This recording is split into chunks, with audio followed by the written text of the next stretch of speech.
طبیب اور جراح انہیں کئی بار کہہ چکے تھے کہ مکمل آرام کریں، لیکن مصنع ٹال دیتے تھے۔ اس پہلو میں انہیں برچھی لگی تھی۔ زرہ کی زنجیر کی ایک کڑی نے ٹوٹ کر 2 پسلیوں کو توڑ دیا تھا۔ اس سے ان کا پھیپھڑا بھی زخمی ہو گیا تھا۔ یہ زخم 1 سال پرانا ہو گیا تھا۔ آرام نہ کرنے اور مسلسل گھڑ سواری، کوچ پیش قدمی اور لڑائیاں لڑنے سے زخم مندمل ہونے کی بجائے خراب ہو گیا تھا، اور اب اس میں پیپ پڑنی شروع ہو گئی تھی اور اب سانس لینا دشوار ہو رہا تھا۔ مصنع سانس لیتے تو زخم میں شدید درد ہوتا تھا۔ اس کا انہوں نے یہ علاج سوچ رکھا تھا کہ پورا سانس ہی نہیں لیتے تھے۔ مصنع کو اس حالت میں دیکھ کر کچھ آدمی آگے بڑھے اور انہیں سہارا دے کر ان کے خیمے میں لے گئے۔ طبیب اور جراح کو اطلاع ملی تو وہ دوڑتے آئے۔ ان کی بیوی سلمہ ان کے پاس تھی۔ مصنع کی حالت دیکھ کر پریشان ہو گئیں۔ جذبے اپنی جگہ ہیں ابن حارثہ، سلمہ نے مصنع سے کہا، اپنی جان کا بھی کچھ فکر کریں، کیوں اپنی جان کے پیچھے پڑ گئے ہیں؟ زندگی اور موت اللہ کے اختیار میں ہے سلمہ، مصنع نے کہا۔ نہ جانے کس روز اس کی ذات باری کا بلاوا آ جائے، میں اللہ کے حضور اپنے فرائض پورے کر کے جاؤں گا۔ فارسی جو اپنے آپ کو سورج کے بیٹے کہتے ہیں، ان میں سے اسی کو زندہ رہنے دوں گا جو اللہ کو وحدہ لا شریک اور معبود اور محمد صلی اللہ علیہ وآلہ وسلم کو اللہ کا رسول مان لے گا۔ طبیب اور جراح نے پٹیاں کھولیں تو سلمہ کی طرح ان کے چہروں پر بھی پریشانی کا تاثر چھا گیا۔ زخم سے پیپ پھوٹ رہی تھی اور مصنع کا سانس قدرتی طریقے سے نہیں چل رہا تھا۔ مصنع ادھورا سانس لیتے تھے۔ آج کی لڑائی نے زخم کو اور زیادہ خراب کر دیا ہے، جراح نے زخم کو گرم پانی سے صاف کرتے ہوئے کہا، اور آج کی لڑائی جس انجام کو پہنچی ہے وہ بھی دیکھو، مصنع نے مسکراتے ہوئے کہا۔ کوئی فارسی زندہ نظر آتا ہے؟ جسر کی شکست اور پسپائی سے میری روح زخمی ہو گئی تھی، میرے لشکر کا قتل عام ہوا تھا، آج میری روح کے زخم مل گئے ہیں۔ مصنع جوش میں آ گئے۔ میری منزل مدائن ہے، مدائن جو آگ کے پجاریوں کی گدی ہے، میرا انتظار کر رہا ہے۔ جس دن مدائن کی دیواروں پر میرے مؤذن کھڑے ہو کر اذانیں دیں گے، اس دن میرا یہ زخم ٹھیک ہو جائے گا۔ تقریباً تمام مورخوں نے لکھا ہے کہ مصنع کے پہلو کا یہ زخم کسی اور کے پہلو میں ہوتا تو لڑنا تو دور کی بات ہے، اٹھ کر 2 قدم چل بھی نہ سکتا۔ مصنع بن حارثہ ایمان کی طاقت اور قوت ارادی کے بلبوتے پر سپہ سالاری کے تمام فرائض ادا کر رہے تھے اور سپاہیوں کی طرح لڑ رہے تھے۔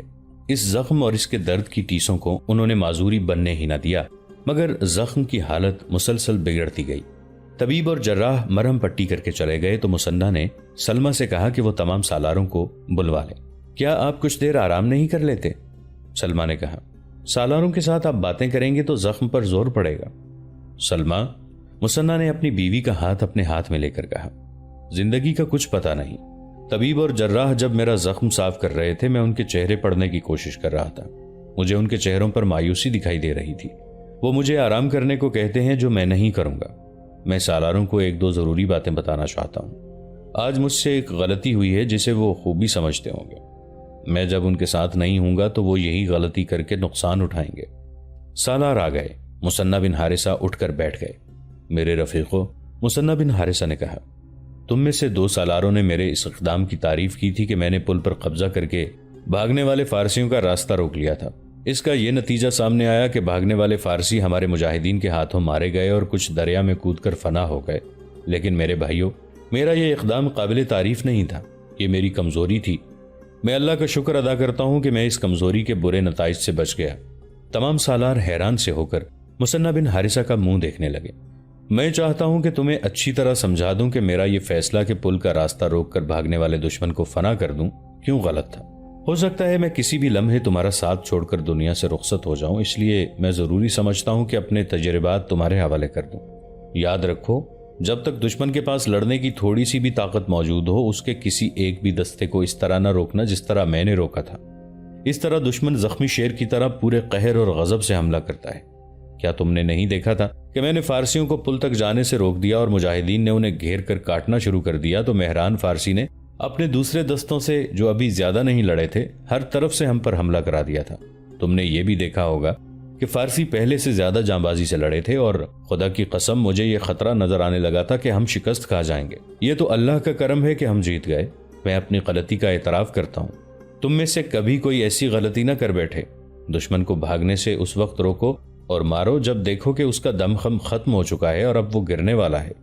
3 مورخوں نے کچھ اس قسم کا خیال ظاہر کیا ہے جیسے مصنع کو محسوس ہونے لگا تھا کہ وہ زیادہ عرصہ زندہ نہیں رہ سکیں گے۔ انہوں نے سالاروں کو اسی وقت احکام دینے شروع کر دیے۔ مال غنیمت بہت تیزی سے اکٹھا کیا جائے۔ مصنع نے حکم دیا اور اس کی تقسیم ایک دن میں ہو جائے۔ مال غنیمت کا 3/4 مدینہ امیر المؤمنین کی خدمت میں پیش کر دیا جائے اور اس کے ساتھ ہی مدائن کی طرف پیش قدمی کی جائے۔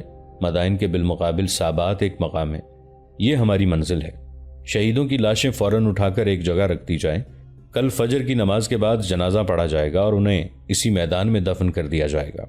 وہ رات کا وقت تھا جب مصنع بن حارثہ اپنے سالاروں کو احکام دے رہے تھے۔ اس وقت بہت سے مجاہدین اپنے شہید ساتھیوں کی لاشیں اٹھا اٹھا کر لا رہے تھے اور مجاہدین کی بیویاں جو لشکر کے ساتھ تھیں وہ زخمیوں کو پیچھے لا رہی تھیں۔ انہوں نے پانی سے بھری ہوئی چھاگلیں اپنے ساتھ رکھی ہوئی تھیں جن سے وہ زخمیوں کو پانی پلاتی تھیں۔ مورخ بتاتے ہیں کہ تاریخ اسلام میں خصوصاً اور عام طور پر دنیا کی دیگر لڑائیوں میں اتنی خونریزی اور قتل و غارت کسی لڑائی میں نہیں ہوئی تھی جتنی بویب کے میدان جنگ میں فارسیوں کی ہوئی تھی۔ 1,00,000 افسروں اور سپاہیوں کے مارے جانے کا مطلب یہ ہے کہ فارس کی جنگی طاقت کی کمر ٹوٹ گئی تھی۔ رات کو میدان جنگ کا منظر بھیانک تھا۔ لاشوں پر لاشیں پڑی تھیں، ان میں وہ زخمی کراہ رہے تھے جو اٹھ نہیں سکتے تھے اور مرتے بھی نہیں تھے۔ میدان جنگ وسیع و عریض ہو گیا تھا، یوں لگتا تھا جیسے فرات سے افق تک لاشیں ہی لاشیں ہوں۔ ان میں بے شمار مشعلیں یوں نظر آتی تھیں جیسے شعلے لاشوں پر اڑ رہے ہوں اور اوپر نیچے ہو رہے ہوں۔ بھیڑیے، گیدڑ اور اود بلاؤ جیسے درندے بھی آ گئے تھے اور لاشوں کو چیر پھاڑ رہے تھے۔ زخمی جو ہوش میں تھے وہ کراہتے اور پانی مانگتے تھے۔ بعض زخمیوں نے کچھ اور باتیں کی۔ وہ ایسی باتیں ان عورتوں سے کہتے تھے جو زخمی مجاہدین کو اٹھا رہی تھیں۔ تم مسلمان لگتی ہو، ایک زخمی مجاہد نے ایک عورت سے کراہتے ہوئے کہا۔ مجھے مت اٹھاؤ، پانی پلا دو، میں زندہ نہیں رہ سکوں گا۔ سپہ سالار مصنع بن حارثہ کو میرا سلام کہنا اور یہ بھی کہنا کہ میں جسر کی لڑائی سے بھاگ گیا تھا۔ آج کی لڑائی میں میں نے بزدلی کے گناہ کا کفارہ ادا کر دیا ہے۔ اللہ مجھے معاف کرے، اللہ مجھے معاف کرے۔ اور وہ شہید ہو گیا۔ عورتوں نے بتایا کہ چند اور زخمیوں نے بھی ایسے ہی پیغام دیے اور وہ شہید ہو گئے۔ لاشوں اور زخمیوں کو اٹھانے والوں میں ایک نوجوان مجاہد شداد بھی تھا جو بنو تمیم میں سے تھا۔ اس کی عمر بمشکل 16 سال تھی۔ وہ 4-5 لاشیں اٹھا کر پیچھے لا چکا تھا۔ وہ ایک ایسے زخمی مجاہد کو بھی اٹھا کر پیچھے لایا تھا جس کی ایک ٹانگ ایک ہاتھی نے کچل ڈالی تھی۔ وہ دن بھر کی گمسان کی لڑائی کا تھکا ہوا تھا۔ وہ پیادہ نہیں گھڑ سوار تھا۔ وہ اپنا گھوڑا ساتھ لایا تھا۔ وہ ایک بار پھر اپنے 2 ساتھیوں کے ساتھ کسی شہید کی لاش اٹھانے گیا۔ ان تینوں میں سے ایک کے پاس بڑی مشل تھی۔ وہ فارسیوں کی لاشوں میں کسی شہید کی لاش ڈھونڈ رہے تھے۔ شداد کو کسی کی نحیف سی آواز سنائی دی۔ کیا مجھے کسی نے پکارا ہے؟ شداد نے اپنے ساتھیوں سے پوچھا۔ کسی زخمی کی آواز معلوم ہوتی ہے، اس کے ایک ساتھی نے کہا۔ تینوں رک گئے۔ ادھر شداد، ادھر۔ پھر وہی نحیف آواز سنائی دی۔ تینوں اس طرف بڑھے جس طرف سے آواز آئی تھی۔ 5-7 قدم دور ایک زخمی مجاہد اٹھنے کی کوشش کر رہا تھا۔ اس کے کپڑے خون سے لال تھے اور اس کا چہرہ خون سے ڈھکا ہوا تھا۔ داڑھی پر خون جم گیا تھا۔ ایک تو زخموں نے اسے بے بس کر رکھا تھا، دوسرے اس لیے بھی وہ کھڑا نہیں ہو سکتا تھا کہ 2 فارسیوں کی لاشیں ایک دائیں دوسری بائیں اس طرح پڑی تھیں کہ دونوں کی ٹانگیں زخمی کے پیٹ پر تھیں۔ زخمی مجاہد میں اتنی طاقت نہیں رہ گئی تھی کہ لاشوں کی ٹانگیں اپنے پیٹ سے ہٹا سکتا۔ ایک عورت قریب سے گزری تو زخمی کو دیکھ کر رک گئی۔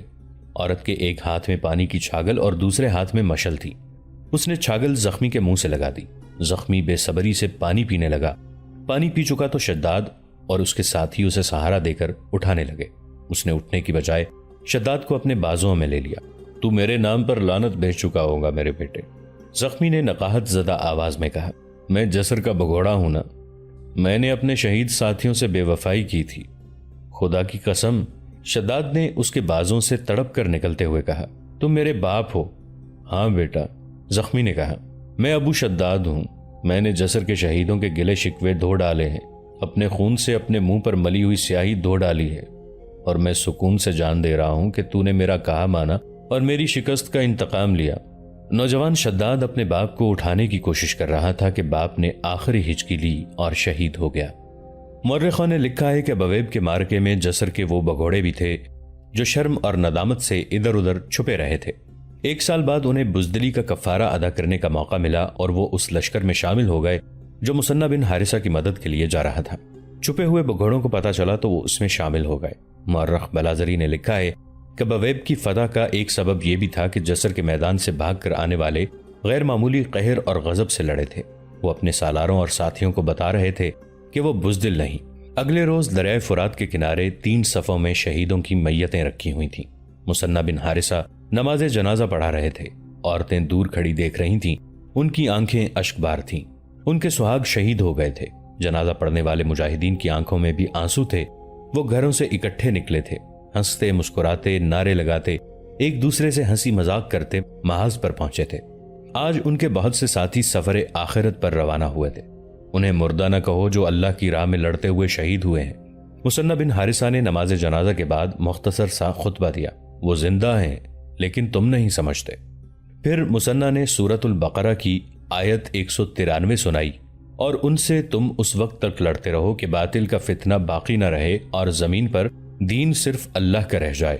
پھر اگر وہ باز آ جائیں تو خیال رکھو ظالموں کے سوا اور کسی پر زیادتی نہ کرنا۔ ساتھ ہی مثنہ نے حکم سنایا کہ مال غنیمت کی تقسیم کے بعد یہاں سے کوچ ہوگا۔ شہیدوں کو انہی کپڑوں میں دفن کر دیا گیا جن میں وہ لڑے تھے۔ یہ کپڑے خون سے لال تھے، انہیں غسل نہ دیا گیا، وہ اپنے خون میں نہائے ہوئے تھے۔ اس کے بعد مال غنیمت تقسیم کیا گیا اور خمس کا چوتھائی حصہ مدینہ بھیجنے کے لیے الگ کیا گیا۔ ابن حارثہ قبیلہ بجیلہ کے سردار جریر بن عبداللہ نے مثنہ سے کہا، امیر المؤمنین کے حکم کو تو بھولا تو نہیں ہوگا کہ میرے قبیلے کو مال غنیمت کا چوتھائی حصہ اضافی ملے گا؟ میں نہیں بھولا ابن عبداللہ، مثنہ بن حارثہ نے کہا، لیکن یہ نہ کہہ کہ یہ امیر المؤمنین کا حکم ہے، یہ کہہ کہ یہ تیری شرط ہے۔ امیر المؤمنین ایسا حکم اپنے آپ ہی نہیں دے سکتے کہ ایک کو اوروں سے زیادہ حصہ دو، یہ لے اپنا 1/4 اضافی حصہ۔ اللہ تجھے ہدایت دے کہ شہیدوں کے خون کی قیمت نہیں مانگی جاتی۔ جریر بن عبداللہ چپ رہا اور اس نے اپنے قبیلے کے لیے اضافی حصہ قبول کر لیا۔ امیر المؤمنین کی ہدایت کے مطابق بیت المال کے لیے چوتھائی کی بجائے 3/4 حصہ روانہ کر دیا گیا۔ مدینہ کو جانے والے اس قافلے کا امیر عمر بن عبد المسیح تھا۔ محمد حسنین ہیکل نے مستند حوالوں سے لکھا ہے کہ بویب سے مسلمانوں کو اتنا زیادہ مال غنیمت ملا جو اس وقت تک کسی اور لڑائی کے بعد نہیں ملا تھا۔ اس کی وجہ یہ تھی کہ رستم نے مسلمانوں کو فیصلہ کن شکست دینے کے لیے جو فوج بھیجی تھی وہ 1 لاکھ سے کہیں زیادہ تھی۔ اس فوج کو نہایت اچھی خوراک اور بڑے دلکش مراد دی گئی تھی کہ فوج بے جگری سے لڑے۔ 1 لاکھ سے زیادہ فوج کے راشن کا ہی کچھ حساب نہ تھا۔ راشن اور دیگر رسد اس توقع پر بھی زیادہ دی گئی تھی کہ مسلمانوں کو شکست دے کر آگے بڑھنا اور مدینہ تک پہنچنا تھا۔ اس راشن میں گندم کا آٹا اتنا زیادہ تھا کہ سنبھالا نہیں جاتا تھا۔ بھیڑ بکریوں کا بھی کچھ شمار نہیں تھا۔ دودھ دینے والے جانور بھی بے حساب آئے تھے۔ آٹے کی بہت سی بوریاں اور بہت سی بھیڑ بکریاں مجاہدین کی بیویوں وغیرہ کو بھی، جو مجاہدین کے ساتھ 3 مختلف مقامات پر مقیم تھیں، بھیجی گئیں۔ خوراک کے علاوہ قیمتی اشیاء بھی بے شمار تھیں۔ تاریخ میں ایک دلچسپ واقعہ ملتا ہے۔ فارس یعنی آج کے عراق اور عرب کی سرحد پر عرب قبیلے آباد تھے جن کے سینکڑوں آدمی فارس کے محاذ پر گئے ہوئے تھے۔ ان کی عورتیں دن کو باہر نکل کر انتظار کیا کرتی تھیں کہ محاذ سے کوئی آ رہا ہوگا اور محاذ کی خبریں سنائے گا۔ ایک روز ایک قافلہ آتا نظر آیا جس میں گھوڑے اور اونٹ تھے اور ان پر آٹے کی بوریاں لدی ہوئی تھیں۔ 10-12 آدمی گھوڑوں پر سوار تھے۔ ان کے ساتھ بھیڑ بکریوں کا ریوڑ بھی تھا۔ 3-4 عورتیں کھڑی تھیں۔ یہ ہمارے مجاہد نہیں ہو سکتے، ایک عورت نے کہا۔ اور یہ تاجر بھی نہیں لگتے، دوسری عورت نے کہا۔ تاجروں کے لباس ایسے تو نہیں ہوتے۔ میں بتاتی ہوں، ایک بڑھیا نے کہا۔ یہ ڈاکو ہیں، ڈاکو ہوتے ہی ایسے ہیں۔ ہمارے آدمی لڑ رہے ہیں اور یہ لوٹ مار کرتے پھر رہے ہیں، ایک جوان عورت نے کہا۔ انہیں یہیں رکھو، جانے نہ دو، بڑھیا نے کہا۔ قبیلے کے مرد تو محاذوں پر گئے ہوئے تھے۔ کچھ خالد رضی اللہ عنہ بن ولید کے لشکر میں شامل ہو کر محاذ پر تھے اور باقی مثنہ بن حارثہ کے لشکر میں عراق گئے ہوئے تھے۔ پیچھے عورتیں تھیں، چند ایک بوڑھے اور بچے تھے۔ ان 3-4 عورتوں نے گاؤں کی عورتوں کو گھروں سے نکالا اور انہیں ڈاکوں کے خلاف بھڑکایا۔ تمام عورتیں لاٹھیاں، ڈنڈے اور پتھر اٹھائے نکل آئیں اور ڈاکوں کی طرف اس طرح بڑھیں کہ انہیں گھیرے میں لے کر ماریں گی۔ رک جاؤ اور یہ سامان ہمارے حوالے کر دو، ایک عورت نے انہیں للکارا۔ یہاں سے زندہ نہیں نکل سکو گے، ایک اور عورت نے کہا۔ ہم جانتی ہیں تم ڈاکو ہو۔ اس قافلے میں سے ایک گھڑ سوار عورتوں کی طرف بڑھا۔ اس نے تلوار نہیں نکالی تھی، وہ ہنس رہا تھا۔